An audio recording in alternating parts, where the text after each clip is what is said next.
And so I want to remind us of something. You see, beloved brothers and sisters, how did you and I come to be in Nottingham? How did you and I come to be in England? Look, every day on the television, in the newspaper, in the magazines, you will hear Jewish people talking about a Holocaust, talking about something that happened to them, and as a result of what happened to them, they're saying that they need to have reparations, they need to have the damage repaired that was done to them in the 40s during the Second World War. Now, beloved brothers and sisters, they are reminding the world continuously that something was done to them which still ill affects them, and they want that which was done to be repaired.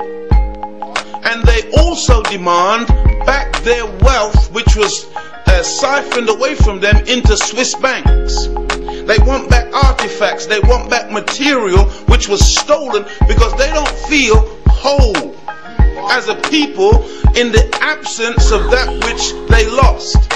Even though today they have other things which they've garnered to themselves since that time, they still want to reattach themselves with their historical reality in order to become a whole people again.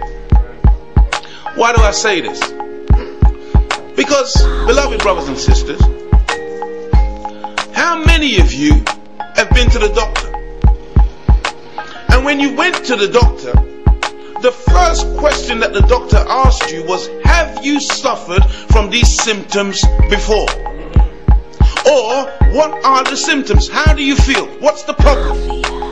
Then you say, well, doctor, you know, I've been having these headaches for several weeks, whatever. He says, well, when did it begin? Well, about 5 months ago. Well, did you have any other things happen to you before that, whatever? The doctor is tracing back into the history of your problem. He's got to know what's happening with you in order to effectively cure the problem today, in order that you can have a better and more healthful future. Do you know that there's no historian that can show you a history of black people coming out of Africa, going to somebody else's country and conquering them, subjecting them, destroying them, doing anything of that nature to other people? We never done it.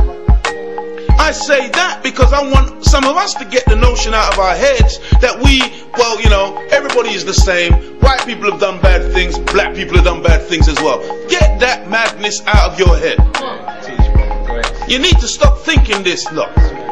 Because somebody has taught you that everybody is the same. Okay, the white man's done evil, but what about all the evil that black people have done as well? And then you go along with that, lumping yourself in, roping yourself in with a man that you know nothing about. We were in Africa minding our own business. They came to us. They put us in chains. Some people will tell you, yeah, but there was slavery in Africa before. Well, let's deal with that. What are you talking about? Do you know, beloved brothers and sisters, that in Africa, in our ancient civilizations, there was no such thing as a prison? We didn't have jails.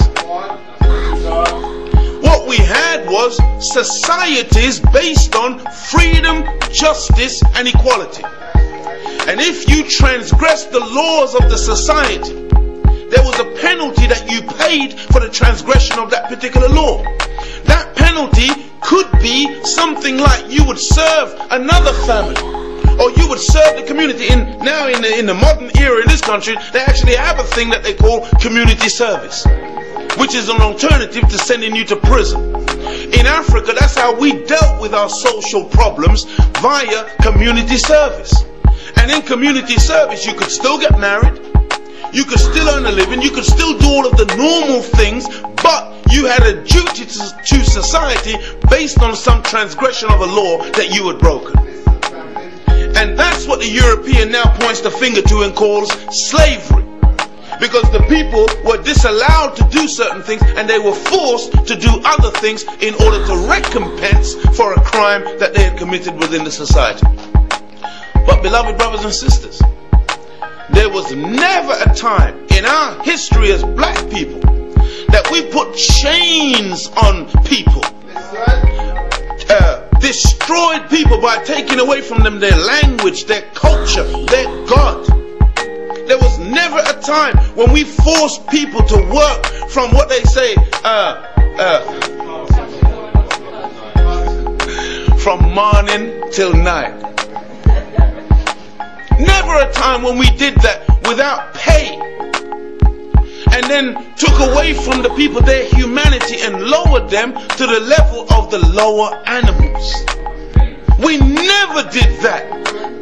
The first time that was ever done on planet Earth was when the European came to Africa, captured you and I, and destroyed us as a human reality. But let me say this, beloved. The scripture says, a good name is worth more than silver and gold. A good name is worth more than silver and gold. This is a lectern. You don't call it a piece of wood, even though it's made from wood. Hey, when you're going to talk tonight, use that piece of wood there for lean on it. You have immediately devalued the lectern. It's a lectern. You use the proper terminology because that's its name. Your name is Sister Susan. I turn around and call you, hey Susie, come here now. It doesn't sound right. And you should never allow anyone to call you out of your name. Nicknames. Nick, by the way, Nick comes from devil. Old Nick. When you allow people to call you by a nickname, they're actually calling you by what they call a devil's name. You should never allow anyone to nickname you or to call you out of your name.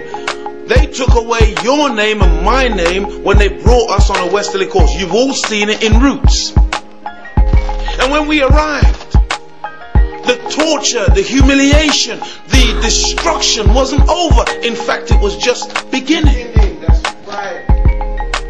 Where they systematically now robbed us of our name, our language. See, Kunta Kinte was not allowed to speak his own language. If he tried to, they would beat him. And eventually they beat the language out of him and his ancestors down the generations. Not allowed any longer to be called Kunta Kinte. Your name is now Toby. Toby. Or Paul. Or Tommy. Or Carol. Winifred. Whatever that means. But they gave us these new names. Okay, beloved brothers and sisters, why have you given us these names? And why are you and I sitting around here reveling in these names? It is essential that you and I recognize that which has happened to us, why it's happened to us, and how we are to now change what has happened to us. We are suffering from collective amnesia because it wasn't a short time, it was 400 years. My brother Michael calls it a 400-year-old lesson. Imagine being in class for 400 years and then you come out of the class for 1 year and you got teachers outside of that class trying to teach you against what you were taught for 400 years. The teacher teaching you now is got like an impossible task because you are a 400-year-old student. And what's been the lesson that you've been taught? Listen to the lesson. Slavery was no accidental thing. Slavery was no haphazard thing. Slavery was no thing that just a few Caucasians were involved in. It was the totality of European commerce and trade. Beloved, do you know that the first generation of slaves, they made the black man and the black woman copulate together? And then once the sister became pregnant and had the babies, do you know that they killed the mother of the baby and killed the father of the baby? This is how wicked these people were. But do you think they just did that for fun? No, they didn't. The reason why they killed the mother, the reason why they killed the father is because the mother and the father is the steward of the new life. And every baby needs a mother and father. And in the absence of a mother and father, there was no mother tongue. No mother to teach the child language. In the absence of the father, no father's name.